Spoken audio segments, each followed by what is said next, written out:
Halo buat kita semua, jumpa lagi bersama saya. Nama saya Lastir Manurung, NPM 19010101007, Grup 2 Prodi PGSD dari Universitas HKBP Nomensen Pematang Siantar. Di video kali ini, saya akan menjelaskan tentang perbandingan teori behavioristik, kognitivistik, dan konstruktivistik. Dan saya akan membuat contoh penerapannya masing-masing. Mari kita saksikan videonya. Baik, kita akan bahasnya satu persatu. Yang pertama, itu teori behavioristik. Teori behavioristik merupakan sebuah teori tentang perubahan tingkah laku sebagai hasil pengalaman. Sebenarnya cara mengingatnya gampang saja. Behavioristik, kata dasarnya kan behavior, artinya perilaku atau tingkah laku. Jadi teori ini mengacu pada perubahan tingkah laku. Jadi teori belajar ini mengandalkan hasil tanpa memandang bagaimana prosesnya. Yang terpenting itu adalah hasilnya seperti apa. Perbandingan teori behavioristik ini dengan teori yang lainnya bisa kita lihat dari kelebihannya, yaitu si guru harus membantu siswa untuk mencapai tujuan belajar mereka dan harus membantu mereka untuk meningkatkan konsentrasi mereka. Nah, jadi dalam teori ini guru itu harus berperan aktif dalam proses pembelajaran, harus bisa memberikan stimulus-stimulus atau rangsangan-rangsangan terhadap peserta didik. Nah, contohnya itu dalam teori ini siswa itu ibaratkan seperti kertas putih yang belum terkena noda, yang belum tahu apa-apa. Jadi itu kembali kepada gurunya membuat seperti apa si siswa tersebut.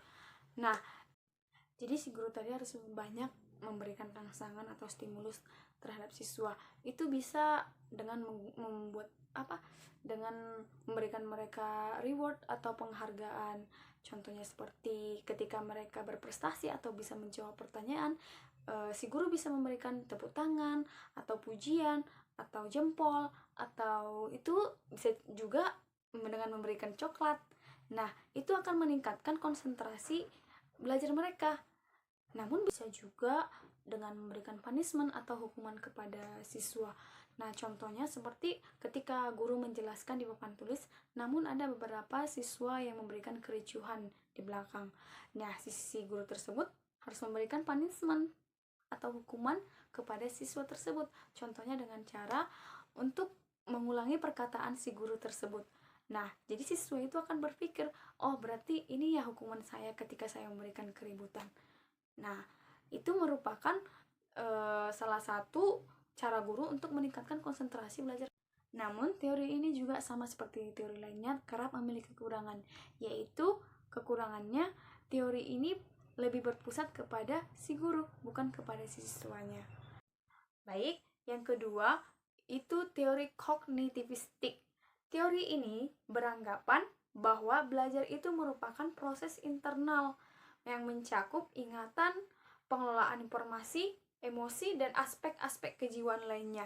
Jadi, dalam teori ini, belajar itu merupakan aktivitas yang melibatkan proses berpikir yang sangat kompleks.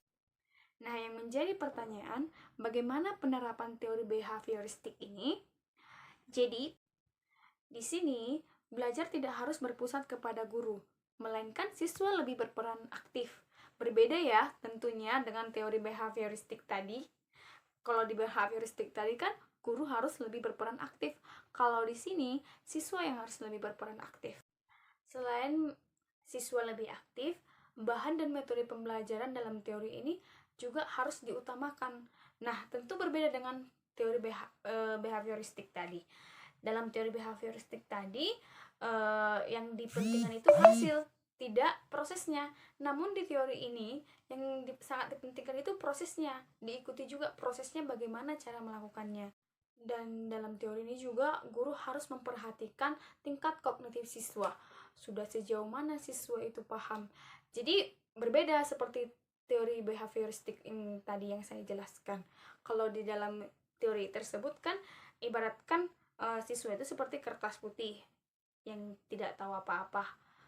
Jadi kalau dalam teori ini siswa itu sudah ada pengetahuan awalnya. Jadi guru tersebut harus meningkatkan pengetahuan awal tadi dan harus memperhatikan sudah sejauh mana pengetahuan awal yang sudah ditemukan oleh siswa tersebut. dalam teori ini juga tidak ada paksaan sama sekali untuk meningkatkan tingkat kognitif siswa. Tidak ada paksaan. Lagian siswa mana sih yang mau dipaksa? Tidak ada kan kira-kira. Jadi kelebihannya dalam teori ini itu menjadikan siswa lebih aktif, kreatif, lebih mandiri lagi. Yang ketiga yaitu teori konstruktivistik.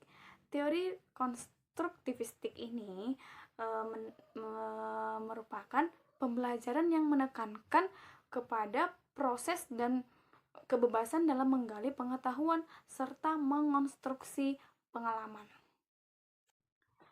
Jadi di dalam teori konstruktivistik ini, dengan kata lain, siswa lebih dituntut untuk menemukan sendiri kognitifnya, untuk menemukan sendiri pengetahuannya, dan juga menemukan tentang hal-hal yang mempengaruhi perkembangan dirinya. Dan ada prinsip teori ini, yaitu pengetahuan harus dibangun oleh siswa itu sendiri, bukan dari gurunya. Jadi siswa itu dituntut untuk mengetahui sendiri. Jadi pengetahuan tidak dapat dipindahkan dari guru ke siswa, kecuali siswa yang tersebut yang menjalankan kenalarannya. Jadi di sini guru hanya sekedar membantu menyediakan sarana dan situasi agar proses mengkonstruksi itu berjalan dengan lancar. Guru juga perlu memberikan motivasi atau dorongan kepada siswa, karena jika siswa tidak termotivasi atau tidak terdorong, pembelajaran ini tidak akan berjalan dengan lancar. Makanya siswa tersebut harus diberikan motivasi dulu agar dia timbul niat untuk belajar mandiri, untuk belajar menemukan pengetahuan sendiri. Contoh penerapannya itu seperti mahasiswa ketika diberikan sebuah teori dari dosennya, mahasiswa itu sendiri dituntut untuk mengetahui atau belajar mandiri untuk mengetahui apa isi teori tersebut. Contohnya teori tersebut mengenai Pancasila. Jadi mahasiswa itu harus mengetahui terlebih dahulu apa itu Pancasila, apa itu sila-silanya, harus seperti itu. Itulah contoh penerapannya. Jadi tidak hanya menunggu-nunggu dosen, tidak menunggu-nunggu guru yang lain. Perbandingan dari ketiga teori ini yaitu yang pertama teori behavioristik itu, di situ guru yang harus berperan aktif, guru yang harus memberikan arahan, guru yang harus memberikan pelajaran seutuhnya kepada siswa.